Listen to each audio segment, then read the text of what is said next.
Hello and welcome to my channel. In this video I will be talking about PowerPoint and how to design practical and interesting PowerPoint presentations. If you already have used PowerPoint where you designed cliche, normal and uninteresting PowerPoint presentations, then this video is definitely for you. It's better if you already had the basics of PowerPoint before watching this video. While if you don't have the basics of PowerPoint, this video might also help you, but it's better if you do. Before we begin, I want to let you know that in order to create or design practical and interesting PowerPoint presentations, you need two different skills. They are tactical skills and technical skills. So what are tactical skills and what are technical skills? Technical skills are the set of skills that someone needs to have in order to achieve a goal or complete a task successfully, while the tactical skills are the skills that enables a person to indicate and to realize where, when, and to whom to use those technical skills.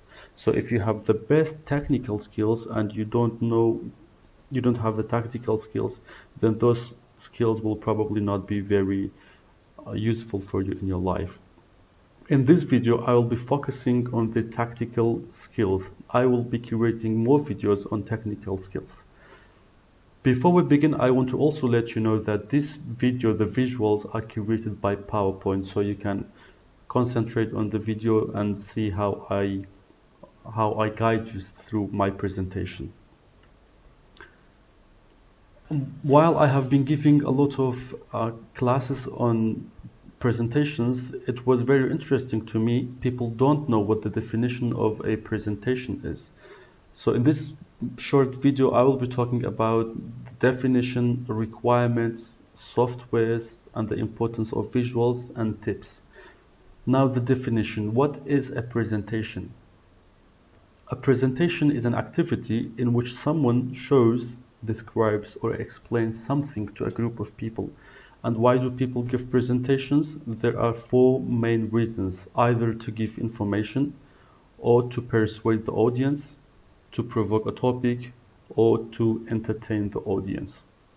And while you prepare your presentation, it's better to know why you give your presentation, because those whys will help you a lot in developing your presentation and guiding your audience through your presentation. Now, what are the requirements that we need for providing practical and interesting presentations? First, we need a presenter, we need audience, we need venue, and we need visuals, screen, and a controller. Now the green ones on the right are the must-haves, the ones on the left are facilitators, the blue ones. Now if you have visuals and screen, I seriously suggest you have a controller as well, because it makes it very easy for you to navigate through your presentation and it gives you a lot of confidence. Alright, so what are the softwares that can be used to prepare slides? There are different softwares, and the most popular ones are Google Slides, Spreadsheet, PowerPoint, Visme, Keynote, and Canva. But to me, the best software so far is PowerPoint, especially PowerPoint 365, because it has incredible features. So why do we need slides or visuals in our presentation? You have to understand that the visuals you are having on your screen are for you as well as for your audience. Those visuals or those slides are for you not to forget the important content that you are about to give to your audience. And it is also for you to easily explain what you want to explain, because as it's obvious, not everything can be explained through words. So sometimes you need to show them on the screen. And the visuals are also for you to guide the audience easily through your presentation. So when they walk out of the door, they will remember the outcome of your presentation. The slides are also for your audience so that they easily understand what you are saying, because if what you are explaining is very difficult to understand, your audience will just get bored. And the visuals are for your audience to remember the important content you have had in your presentation. And it's also helps to make your presentation more interesting so your audience will stay focused throughout your presentation. Alright, I have divided my tips into 3 different categories: before you design your presentation, while you design your presentation, and after you finish your presentation. Now, before you design your presentation, you really need to understand your presentation, because this understanding of your presentation allows you to have an idea, to set an outline on how to reach to your point of persuasion to persuade your audience.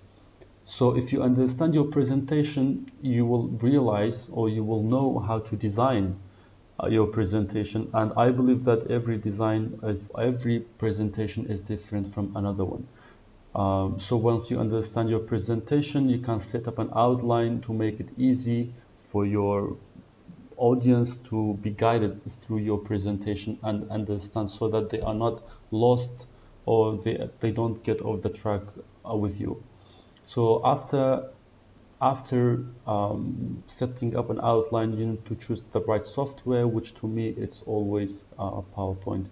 And it's very important to master the software. So this is the tactical skills I'm talking about, but it's very important for you to know the technical skills, which I will probably be making more videos later about the technical skills.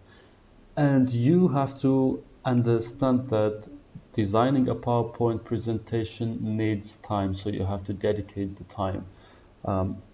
Lots of times I'm talking to people and they say they design their PowerPoint presentations in less than an hour, which to me is amazing, because so many times it happened to me when I was designing a presentation, it took me days. Not full hours of working in days, but it took me days to come up with a good and practical, interesting, and easy to follow presentation. Alright, those were the tips you needed to know before you design. Now, while you design, it's very important to keep simplicity, because simplicity makes it easier for your audience to receive and to take in information.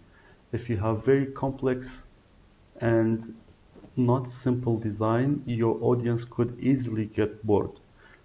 It's also very important to use the right colors, because bright colors imply different feelings. So to give the right feeling to your audience is very important, because they feel they are related to your presentation as well. So it's also very important to use the right fonts, because bright fonts have different feelings as well. So again, you have to give the right feelings to your audience. It is also very important to use icons, because icons are a set of words gathered together and are shown as an icon. So this icon simplifies your presentation as well. It's also very important to be consistent, because consistency makes it easy for your audience to predict what is coming. If you have a very unpredictable PowerPoint presentation, it will be probably interesting in the very first seconds, and then it will be very boring because people don't know what to expect, and it will be a mess. It's also very important not to overuse animation. Now, if you have focused on my presentation, you see I do have animation, but it's not a lot. It's just to the right amount of animation. If you have a lot of animation, then again it will be like a movie, and a movie while you are talking, and it will be very difficult for your audience as well. So after you finish, it's very important to review and edit your presentation. It has happened a lot of times to me that I have reviewed my presentation and I found out it's very difficult to navigate through the presentation, and it will be very difficult for my audience to follow the ideas and everything. So I had to redesign my presentation all over again. So once you are finished designing your presentation, you have to follow the presentation yourself to see how practical it is and how easy it is for your audience to follow. So those were the three important skills. Now let's see some bad examples of using the tips that I gave. So I told you to use the right colors, right? So this was the colors in the beginning. Now if we just change the colors of this slide, let's make them this way. How does it look? Now the presentation with the initial colors, it looked very friendly, stylish, and very easy to look at. Now it's very difficult to keep an eye on the presentation, and it doesn't look friendly anymore, and it looks very sharp,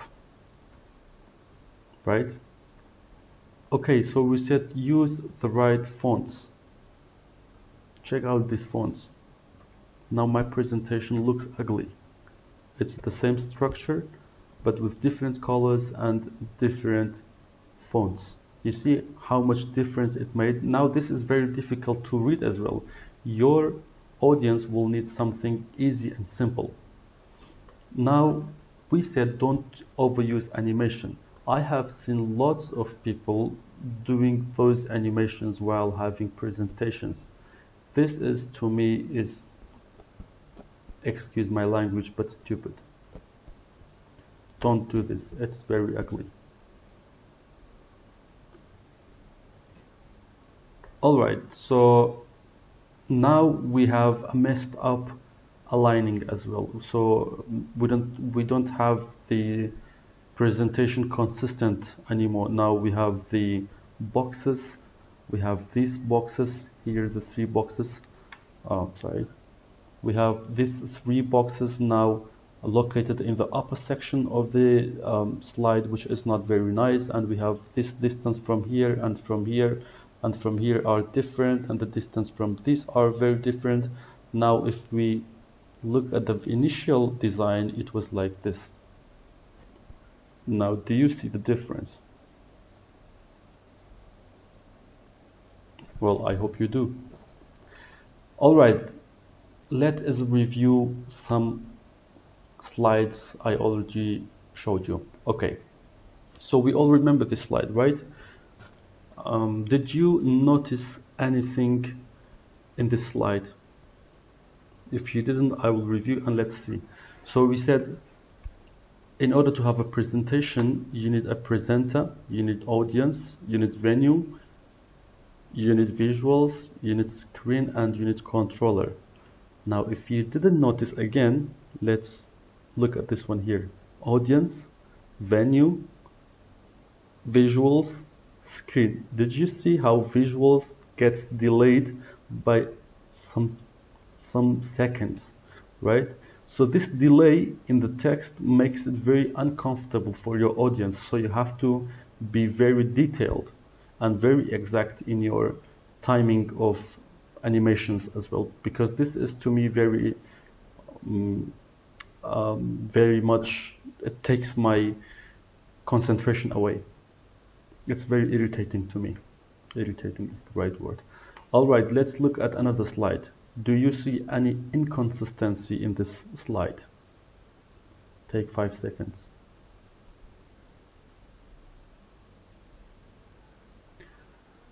Okay, I hope you did find out, but if you didn't, look at the icon from Google Slides and from Prezi and from PowerPoint. They are not circular. So if we just change them to circular, do you see how it feels different now? So consistency is very important, my friends. So here I talk to you about these 6 elements very shortly, right? Now, if I would explain each element in my presentation, this wouldn't be how I present it to you. So this will be how I present them to you. So I will say, we need a presenter, and a presenter is a person who acts as the host at a blah, blah, blah, blah, blah, and explain it, right? It might take a couple of minutes. and then I will be talking about the audience, right? So I'll say the audience is the blah blah blah blah blah and talk about the audience, right? So I keep talking about the venue and then the screen and then the visuals and then the controller, right? So but if you concentrate, I have all the 6 elements on the screen. Each time I talk about the other one. Why? Because I want the audience to remember that I had 6 elements, and those elements I don't want to divide them into different slides, because if I divide them into different slides, they might forget one of them. But if they have all the elements on one slide rotating and being there for more than like 10 or 15 minutes, they will most probably remember the 6 elements. And then I will divide them to the right and to the left, to the ones that are required to have, and to ones that are facilitators, which are on the left, and the blue ones. Okay, I hope you have benefited from this video. In the next video, I'll be talking about the technical skills for creating PowerPoint presentations. Best of luck to you.